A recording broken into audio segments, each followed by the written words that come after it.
우리 할렐루야.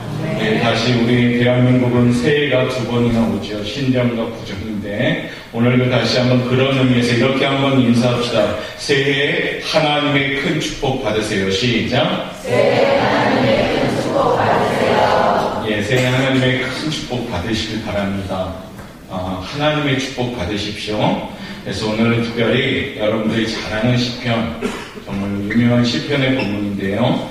여호와를 경외하는 자의 복이라는 제목을 함께 나누면서 우리 가정과 개개인과 모든 사람들 우리 삶의 현장이 축복받기를 원합니다. 시편 128편은 복된 가정을 주제로 하는 노래입니다. 하나님 말씀으로 사는 가정, 하나님을 경외하는 가정이 복된 가정입니다. 여호와를 경외하는 것이 복된 가정을 이루는 근본적인 이유는 가정을 만드신 분이 하나님이시기 때문입니다. 하나님이 가정을 붙들고 계시고요. 그러므로 먼저 우리는 여호와를 경외해야 합니다. 경외한다는 뜻은 뭡니까? 하나님을 인정한다는 것입니다. 전지전능하신 하나님을 인정하는 것이고 유일하신 살아계신 하나님을 인정한다는 겁니다. 그 인정함을 통해서 우리 가정들이 하나님을 높여드릴 때 이 가정을 여호와를 경외하는 가정이라 합니다. 우리 사랑하는 성도님의 가정들이 이와 같은 경외함을 통해서 축복받는 귀한 시간이 되시길 바라겠습니다. 오늘 본문의 말씀을 토대로 우리가 1절 말씀은 이와 같이 우리에게 말씀하시는데요. 우리 1절 말씀 같이 한번 읽어보도록 하겠습니다. 읽도록 하겠습니다. 여호와를 경외하며 그의 길을 걷는 자마다 복이 있도다. 그의 길을 걷는 자마다 라는 말씀이 나오죠. 이 말은 뭐냐면 하나님의 말씀대로 순종하며 살아가는 자들, 하나님의 말씀을 펴들어 살고 그 말씀을 중심으로 붙들고 사는 사람들, 이 사람들이 무슨 사람들이에요? 복이 있는 사람이다 라는 말합니다. 집안에 대소사가 있는데요. 하나님이 존경받지 못하는 가정이 있습니다. 하나님의 말씀이 또한 존중되지도 못합니다. 하나님보다 물질이 더 앞섭니다. 하나님보다 사랑이 더 존중되는 가정이 있습니다. 이런 가정은 복된 가정이라 할 수가 없습니다. 오늘 본문은요, 하나님을 경외하는 자가 받을 복에 대해서 아주 구체적으로 우리에게 말씀하십니다. 이 아침 말씀을 통해서 깨달음을 통해서 명절 중에 최고의 명절인 오늘 설 명절을 준비하는 여러분들 가정에 하나님의 축복을 받는 귀한 시간 되시기를 바라겠습니다. 하나님을 경외하는 자, 그 길을 걷는 자가 받는 법은 그 첫 번째 오늘 말씀하시는데 그 제목 한번 읽어보도록 합시다. 시작. 수고의 열매를 맺습니다. 아멘. 오늘 2절 말씀은 이렇게 우리에게 하나님 말씀하시는데요. 2절 말씀 읽겠습니다. 내가 내 손이 수고한 대로 먹을 것이다. 내가 복되고 형통하리로다. 아멘. 밀레라는 사람이 그린 만종이라는 그림이 있습니다. 이 그림이죠. 무척 유명한 그림입니다. 온종일 수고의 땀을 흘린 부부가 집으로 돌아갈 무렵에 멀리서 교회의 저녁 종소리가 땡땡땡 울립니다. 되게 비슷했습니까? 종소리가. 그런데 이를 끝내 부부는 종소리를 들으면서 하나님께 조용히 기도합니다. 종일 땀을 흘리고 수고를 다한 후에 수고에 대한 결실을 맺게 해줄 것을 하나님을 바라보며 감사의 기도를 드리고 있는 부부의 모습이 오늘 이 모습입니다. 밀레의 그림을 보며 복된 가정은 수고의 보람이 있는 가정임을 우리는 깨닫습니다. 복되고도 복된 가정이 되기를 원하신다면 하나님의 뜻을 쫓아 감사하며 하나님을 바라보시는 가정이 되면 됩니다. 노동은 더 이상 고역이 아닙니다. 하나님의 축복으로 임하는 우리의 수고가 된다는 겁니다. 자기 손으로 열심히 일하여 먹는 자가 복된 사람이지요. 복된 가정은요, 수고의 보람이 있는 가정입니다. 가끔씩 우리 성도들의 얘기를 듣다 보면요, 일을 다 해주고도 수급이 안 돼가지고 어렵다라는 말이 들립니다. 그럼 중소기업들이 왜 어렵습니까? 일은 열심히 했는데도 내 손이 수고한 대로 걷지를 못하니까 어려워집니다. 사업체나 직장이나 가정, 이런 모습으로 인해서 힘들어지죠. 오늘 하나님께서는 우리에게 말씀하십니다. 진정한 행복은 땅의 정당한 대가를 얻는 데서 온다고요. 올해는 여러분들의 땀 흘림이 정당하게 수고로움으로 평가받아서 복받는 우리 성도들 되시길 바라겠습니다. 불로소득이나 요인으로 이득을 바라보지 않고요. 성실하게 근면하게 일하면서 가장 하나님께서 정당하게 주시는 그 기쁨을 누릴 수 있는 그런 성도들, 이 성도들이 바로 복 있는 성도가 될 줄 믿습니다. 사람이 자기가 수고한 만큼의 소득을 얻는다면 그야말로 그는 하나님께 복을 받은 사람입니다. 특히 하나님의 백성은 열매와 결실을 하도록 하나님께서 보호해 주신다는 겁니다. 열심히 우리가 직장에서 일했습니다. 그런데 그 일한 만큼 못 받는다면 얼마나 우리가 서운할까요?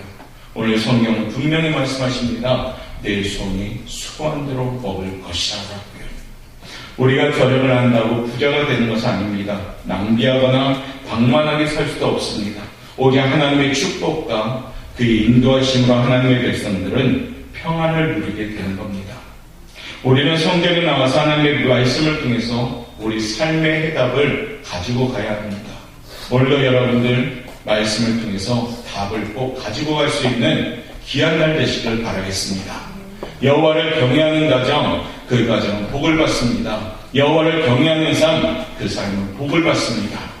하나님의 도를 행하지 않는 자는 아무리 손으로 수고해도 먹지 못하게 된다는 말씀이 있습니다.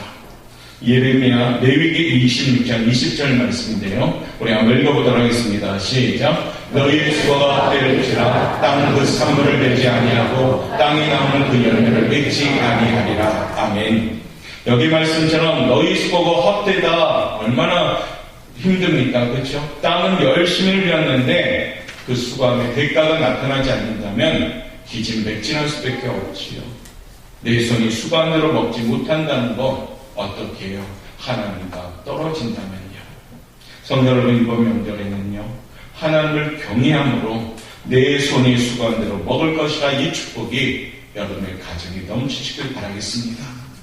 만남 가운데도 무엇을 자랑할까요? 하나님이 내가 수고한 대로 참 넘치도록 주시더라, 이 고백을 한다면 여러분의 명절의 만남이 복음의 현장이 될 줄 믿습니다. 손이 수고할 일터가 든든히 세워지고 열려지길 바랍니다. 여러분이 수고하는 땀방울을 흘리는 직장에서 여러분의 삶이 열려지길 원합니다. 또한 우리 하나님께서 운영하는 믿음의 사업장의 땀방울이 정직한 대가를 누리는 열림의 축복이 있길 원합니다.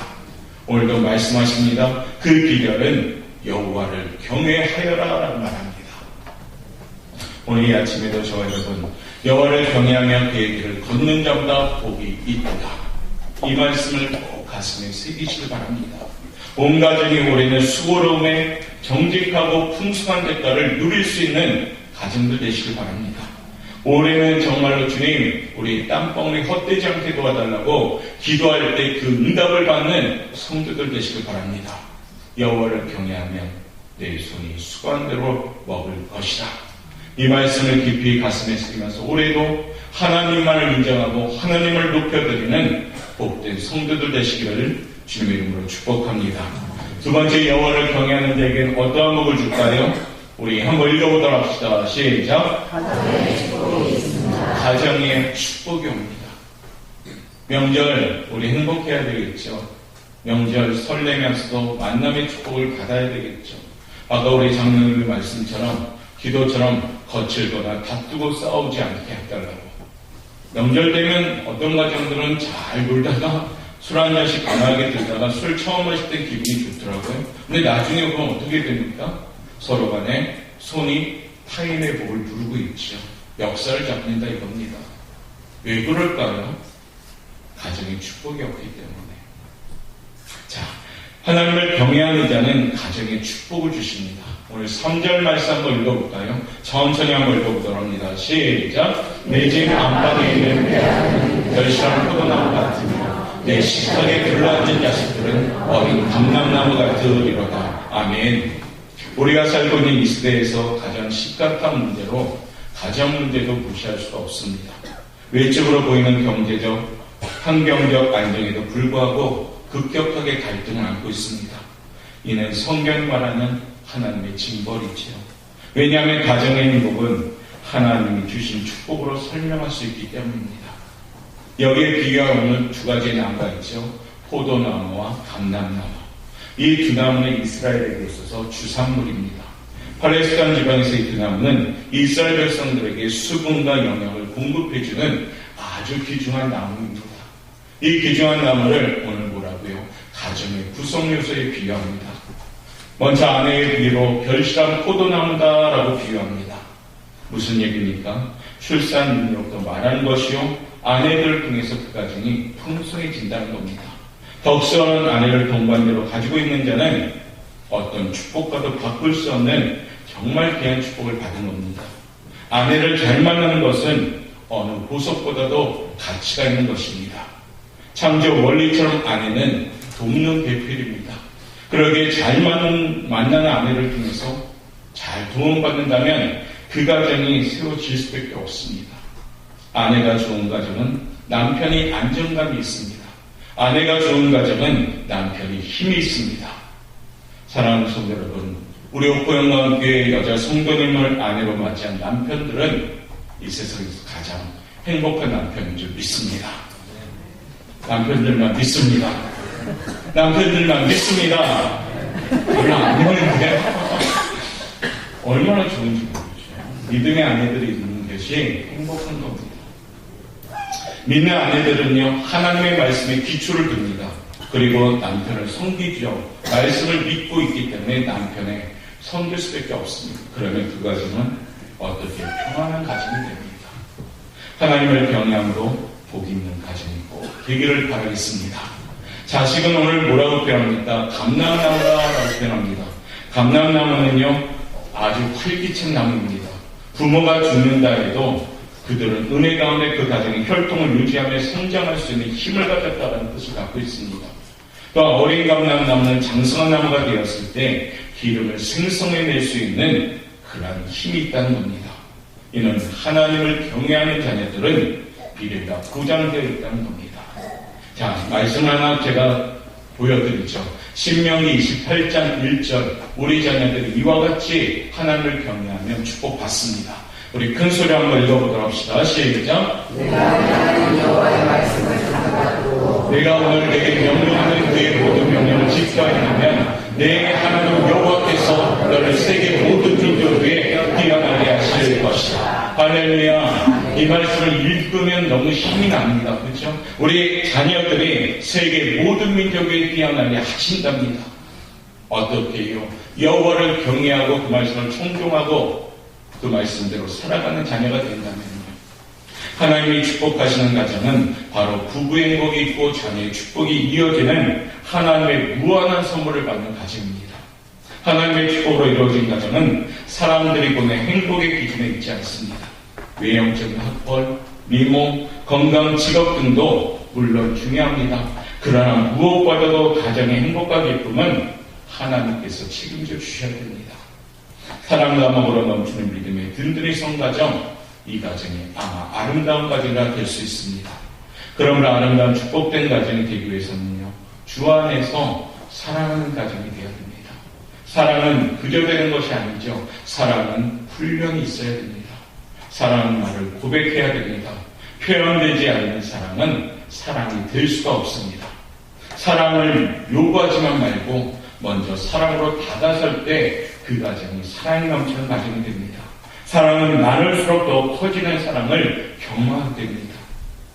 보험회사에서 통계에 의하면 제가 이 예화를 보고 참 귀한 예화다라고 들었는데 한번 들어보세요. 자, 통계에 의하면 남편이 출근할 때 잘 다녀오세요 라고 인사하고요, 볼에 뽀뽀를 하면요, 그 남편이 5년간 더 산답니다. 알겠습니까, 아내 여러분? 잘 다녀오세요 라고 인사하고 그 볼에 뽀뽀만 하면 남편이 어떻게 해요? 교통사고율이 적어진답니다. 또 어떻게 해요? 연봉이 2배로 많아지기 시작한답니다. 왜냐하면 능력이 생기니까요. 누구나 사랑을 받을 때 위대한 능력이 나타납니다. 사랑하는 남편에게 오래 살도록 하는 아내가 되시길 바라겠습니다. 사랑하는 남편에게 능력 줄 수 있는 아내가 되시길 바라겠습니다. 아내 여러분 할렐루야. 아내 여러분 할렐루야. 아까 우리 남편의 아멘 받았으면 아내들도 아멘 해야죠. 그래서 가정이 그래야지 아름다워지죠. 바로 하나님께서 주시는 축복이 이겁니다. 여호와를 경외하면요, 우리 가정들이 세워주십니다. 이번 명절은 하나님의 크신 사랑으로 배려하고 섬김으로 나눔으로 우리 가정들이 수명도 늘고 환경도 풍성하도록 주 안에서 축복을 누리는 가정들 되시길 바랍니다. 여호와를 경외하는 가정은 주 안에서 든든한 가정이 되고요, 행복한 가정이 됩니다. 여호와를 경외하는 아버지, 여호와를 경외하는 남편, 여호와를 경외하는 자녀들이라면 그 가정 하나님이 기억하는 가정이 되는 겁니다. 올 명절은 우리 사랑하는 믿음의 가정들이 이와 같이 여호와를 경외함으로 축복받는 가정, 그 모습이 되시기를 주님 이름으로 축복합니다. 세 번째, 여호와를 경외하는 자가 받는 복은요, 한번 읽어보도록 합시다. 시작. 예루살렘의 복을 받습니다. 5절부터 6절의 말씀인데요, 한번 읽어보도록 합니다. 여호와께서 시온에서 내게 복을 주실지어다. 너는 평생에 예루살렘의 번영을 보며 내 자식의 자식을 볼지어다. 이스라엘에게 평강이 있을지어다. 아멘. 여기에서 시온은요, 하나님의 지상 처소로 알려져 있습니다. 바로 그곳에서 복이 온다는 사실을 지금 말하고 있습니다. 모든 복은 하나님으로부터 온다는 겁니다. 예루살렘의 복이라고 한 것은 이 가정 행복은 예루살렘의 번영과 관계있다는 겁니다. 예루살렘을 지리적 의미나 역사적 가치로 보면 절대적으로 희망을 주는 것이 못 되었습니다. 그런데 왜요? 예루살렘이 왜 가치가 있을까요? 거기에 하나님이라는 위대하신 분이 연결되어 있기 때문입니다. 예루살렘은 하나님의 임재가 나타나는 성전이 세워진 곳입니다. 하나님은 그곳에서 축복을 약속하셨습니다. 예루살렘의 복이라 하면 바로 하나님께서 그 성전에서 약속하신 이 복을 말합니다. 여호와를 경외하는 자에게 주시는 복이죠. 오늘 우리 성도들 바로 이곳 하나님의 성전에서 하나님을 만나고요, 변화되고 새로워져서 주시는 그 축복을 받아 누릴 수 있는 성도들 되시길 바라겠습니다. 여기 모인 성도님들은 오늘 정말 잘 오셨습니다. 왜요? 이 시간이 하나님의 임재하시며 이 시간이 하나님의 복을 내리시는 시간이기 때문입니다. 왜요? 오늘 말씀처럼 예루살렘의 복을 받는다라고 말하기 때문입니다. 설 명절을 맞이하면서 예배함으로 정말로 축복받는 지혜로운 성도들 되시길 바라겠습니다. 이 시간에 여기 있는 것이 하나님의 은혜요, 이 시간에 우리의 발걸음을 이쪽으로 옮길 수 있도록 주신 은혜도 하나님의 은혜를 믿으시면서 감사함으로 축복받는 성도들 되시길 바랍니다. 시편 84편 4절은요, 우리에게 성전에 대한 축복이 이런 축복이다라고 말씀하고 있습니다. 한번 읽어보도록 합니다. 주의 집에 사는 자들은 그렇죠. 주의 집에 사는 자들을 복이 있는 겁니다. 주의 집에 거하는 자들을 복이 있는 겁니다.